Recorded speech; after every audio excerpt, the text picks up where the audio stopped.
Concha kitchen রোজের স্পেশালসে সবাইকে স্বাগতম।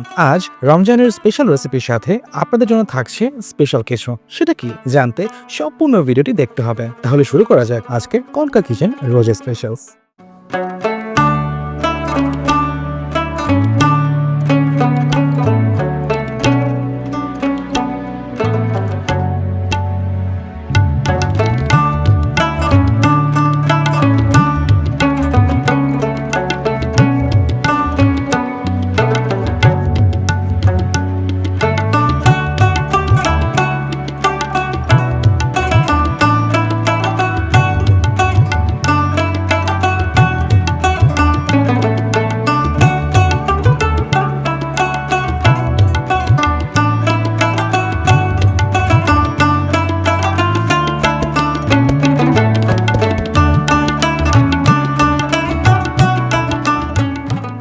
রমজান মাস জুড়ে রেসিপি দেখে প্রশ্নের সঠিক উত্তর কমেন্ট করে জিতে নিন আকর্ষণীয় পুরস্কার। আজকের প্রশ্ন, স্টাফড মাশরুম চপ বানাতে কতটুকু আলু ব্যবহার করা হয়েছে? পরবর্তী ভিডিও দেখতে চোখ রাখুন কনকার পেজে।